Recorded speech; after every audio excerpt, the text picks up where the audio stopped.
Hello বন্ধুরা, good morning. তোমরা সবাই কেমন আছো? আমি ভালো আছি। আর welcome back to my channel. আর শর্মিষ্ঠাস ব্লগ চ্যানেলে তোমাদেরকে স্বাগতম। আর খুব খুব খুব ভালোবাসা রইল। তো দেখো, সকাল সকাল উঠে পড়েছি। আর উঠেই দেখি বাইরে কিন্তু বেশ শীত পড়ে গেছে এখন। আর চাদর তো গায়ে দিতেই হচ্ছে। তো দেখো, সকাল সকাল সমস্ত গাছের ফুল তুলে নিলাম। আর ফুল কিন্তু এখন খুব বেশি ফোটে না, অল্পই ফোটে, কারণ শীত পড়ে গেছে। শীতকালে কিন্তু এই টগর ফুলটা ফুটতে চায় না। এখন অন্যান্য ফুলগুলো ফুটবে, আর গরমের সময় টগর ফুলগুলো বেশ ফোটে। তো দেখো, আমি তারপরে পুজোর বাসনগুলো মেজে নিলাম। আর আমার এখানে তুলসী মন্দিরটা তো তোমরা জানোই, আমার এখনও কমপ্লিট করা হয়নি। এটাকে মার্বেল দিয়ে করব বলেই করা হয়নি। তো যাই হোক, দেখো যেমন আছে তেমনই পরিষ্কার পরিচ্ছন্ন রাখতে হবে।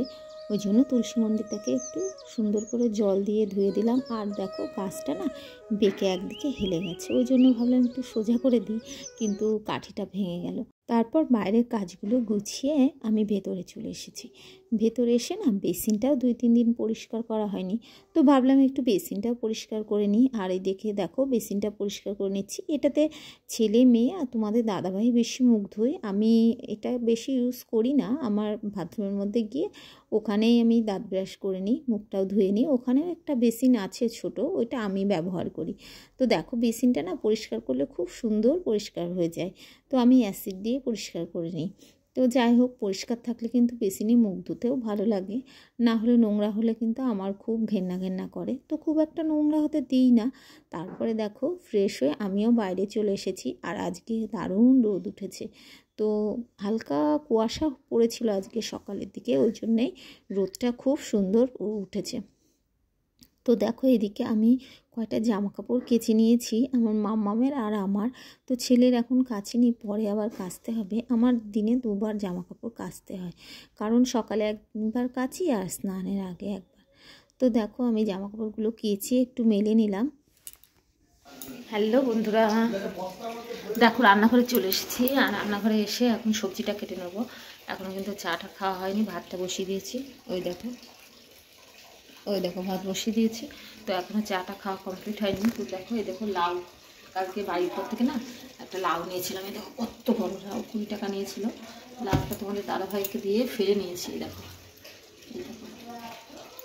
তো দেখো, লাউটাকে এখন কুচি কুচি করে কেটে নেব। আর লাউ না কাটতে অনেকটা টাইম লেগে যায় কিন্তু। আর আমার না লাউ কাটতে গেলে না স্লিপ করে। তো বাঁধাকপি কাটতে কিন্তু এতটা অসুবিধা হয় না, লাউ আমি খুব একটা ভালো করে কাটতে পারি না, জানো তো। তো দেখো, লাউটা না অনেকটা বড় ছিল, তো অর্ধেকটা করলাম আর কিছুটা রেখে দিলাম। আর লাউয়ের খোসা ভাজা খেতে কিন্তু খুব ভালো লাগে। তোমাদের দাদাভাই তো বেশি পছন্দ করে, ওর মধ্যে একটু পেঁয়াজ দিলে না দারুণ লাগে। আমার তো লাউয়ের থেকে লাউয়ের খোসা ভাজা খেতে বেশি পছন্দ করি। তো দেখো, তারপর মাছ তো আজকে রান্না করব। তো মাছের মধ্যে একটু লবণ হলুদ মাখিয়ে রাখলাম।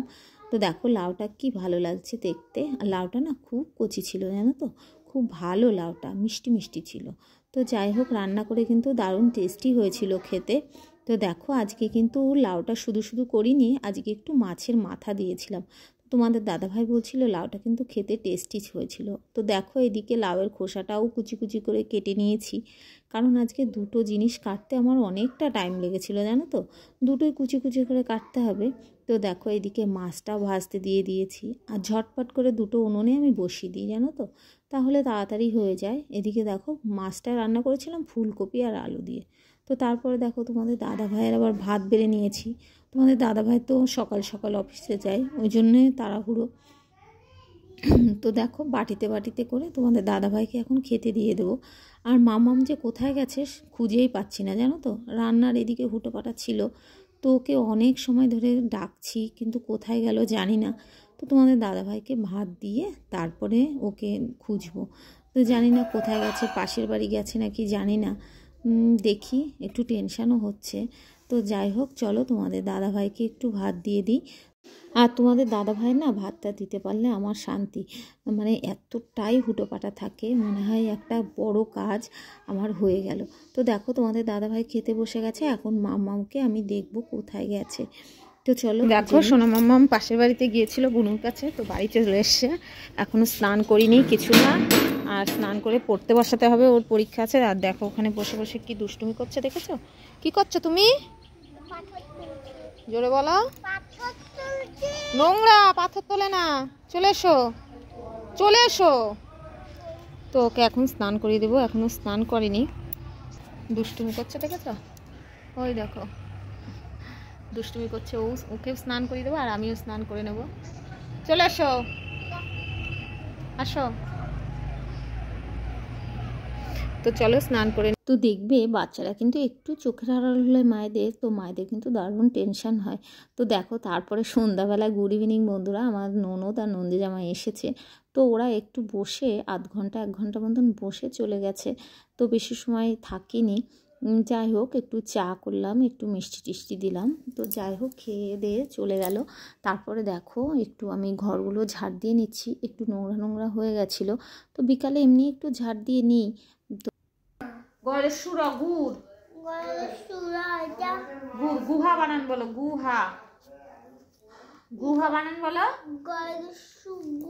হ্যাঁ গুহা। তরু বানান বলো, তরু, হ্যাঁ তর অয়র শুরু, এই তো এই যে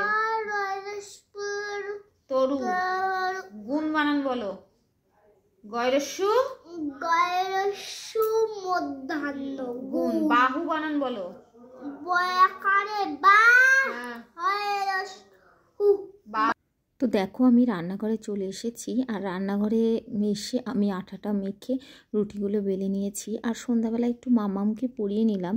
চাটা খেয়ে নিয়ে না মাম্মামকে একটু পড়তে বসাই, না হলে কি বলো তো মেয়েটার সামনেই তো এক্সাম, তো ওই জন্য দিদিমণি পড়িয়ে গেলেও মাদেরকে পড়াতে হয়।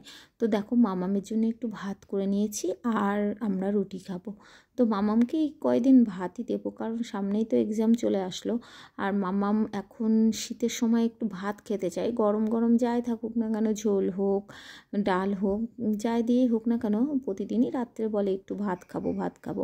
তো যাই হোক 1-2 দিন রুটিও দিই ভাতও দিই। এদিকে দেখো রুটিগুলো ভেজে নিই চলো। আর দেখো রুটিটা একটু পুড়েও গেছে, তো যাই হোক 1-2 রুটি হতেই পারে এরকম।